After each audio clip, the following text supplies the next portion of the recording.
Hello runners, this is David McHenry, physical therapist and director of the Therapeutic Associates Biomechanics Lab. Today we're going to be talking about the fourth installment of our six-part series that we're calling Biomechanical Minutes, where we are identifying 4 or more biomechanical variables that we are starting to see correlate fairly highly with very common running injuries. Today we're going to talk about high hamstring tendinopathy, which is a really common thing that a lot of runners get. And we're going to be using one of our PT colleagues who actually has high hamstring tendinopathy on both sides, but the right side has been significantly worse and has been around for quite a bit longer than what she's now starting to experience on the left side. So we're going to dive in and pull these 4 out and get this posted on Monday.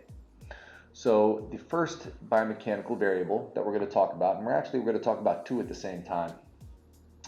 We're going to go to the left lateral view, and we are going to look at hip extension on the contralateral side. So as our runner goes into toe off on the left side, and we look at the amount of hip extension that she has, we can see that on the left side, she gets about 22 degrees of hip extension in this particular stride. She gets a maximum of 24 degrees of hip extension in the backside of her mechanics over the course of this entire study. So 24 is peak hip extension over the course of the 6 or 7 strides that we've captured here. If we go over to the right side, we'll see that she's getting up to 28 degrees of extension. So high hamstring tendinopathy is on the right side. However, we're starting to identify a limitation in hip extension on the left side. So how does this correlate to high hamstring tendinopathy? This is where it gets a little bit complicated. When we have increased tension in the hip flexors on the left side or on the contralateral side, what happens is in the back side of our mechanics, if we're not getting very good extension from the hip, we're going to end up getting an excessive anterior pelvic rotation, causing increased lumbar extension because we have to cheat that backside mechanic. As we get an anterior rotation of the pelvis, that is changing the length-tension relationship of the hamstring during this particular phase of running, where the hamstring is showing peak strength to help decelerate the tibia as it swings forward and as she starts to initiate kind of the extension to bring that foot down towards the ground. So limitation in hip extension on the contralateral side is one of the biomechanical variables that we're starting to see influence high hamstring tendinopathy on the other side. If we come to the spine and we look at her extension at that moment, we'll see that the extension, she goes from 28 degrees of extension all the way up to 40 degrees of extension. And at this particular moment, when she's in the backside of the mechanics on her left side, she's in 39 degrees of extension, which is just about as much as she gets. And again, we said that's because of the tension in the front of that left hip. And we also said that the tension in the front of the hip changes the pelvis orientation and pulls it into more of an anterior rotated position.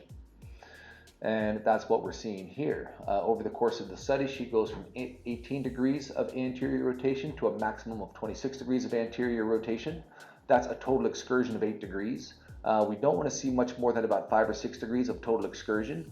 Her excursion is quite a bit higher because her anterior pelvic tilt peak is higher because of that limitation in hip extension on that left side due to the tight hip flexors, which all culminate into increased tension on the high hamstring during this phase of running, where the leg starts to drive back down towards the ground into extension. So that's pretty complicated. That's the most complicated biomechanical variable that I think that we've identified in these first 4 biomechanical minutes. So hopefully that makes some sense. So those are the first 2, being limited hip extension on the contralateral side, which is what we identified, and then that excessive anterior pelvic tilting as well.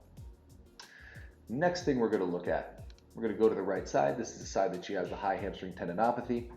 And what we're going to look at is this graph over here. So what we're looking at is the hip in the sagittal plane, knee in the sagittal plane, ankle in the sagittal plane.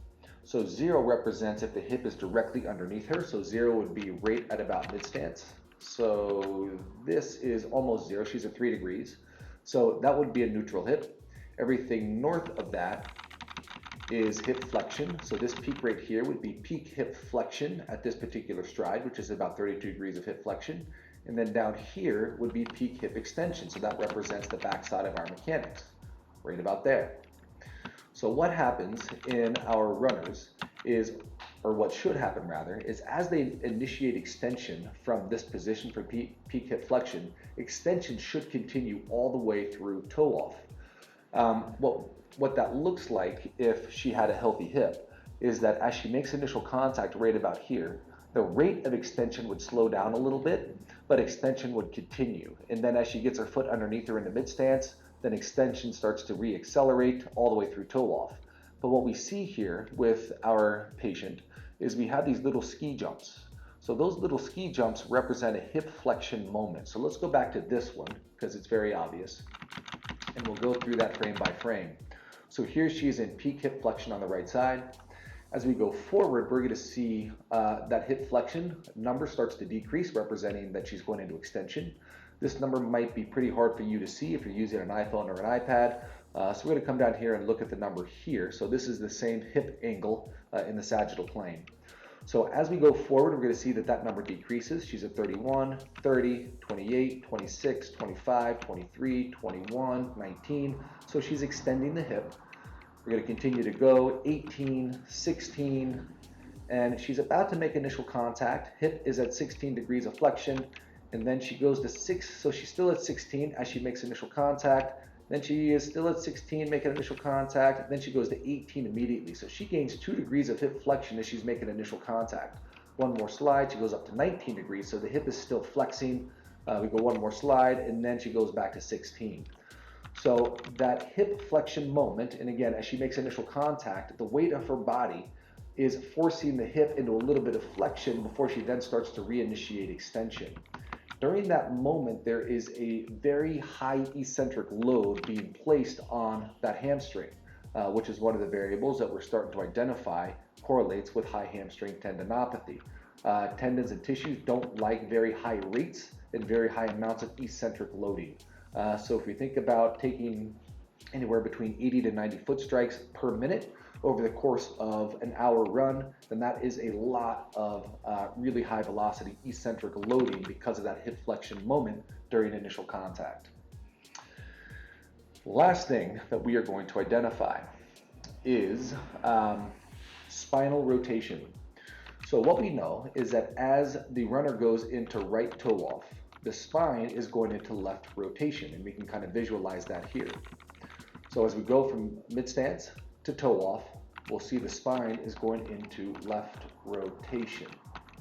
And we'll visualize that from the posterior view as well. So as the runner goes, we'll go back to the right side. So as we go from mid stance and she's driving into extension, we'll see that the spine is traveling into left rotation. So hopefully everybody can visualize that. So what we've been noticing for about 6 or 7 years is that athletes that have high hamstring or not athletes, runners and sprinters even more so than runners, sprinters and runners that have a long-standing history of high hamstring tendinosis on the right side are going to demonstrate limitations in left rotation of their spine because those are happening in the same phase. So if we have limitations in left rotation of the spine when the hamstring is continuing to engage to force that backside mechanics, then we've identified that as one of the variables predisposing people to high hamstring tendinopathy. So let's look at our client. We're going to go to the spine and we're going to look at her rotation range of motion. And we're going to see that she gets a maximum of 15 degrees of right rotation and only 11 degrees of left rotation. So that limitation puts more load on the hamstring, and that is the fourth and final biomechanical variable that we look at when we're looking at athletes that have the high hamstring tendinosis. So thank you for watching. This is the fourth installment. We'll have 2 more, the 5th and the 6th. If you have any questions, please let us know and we will certainly answer those. Thanks for watching, and catch us next Monday.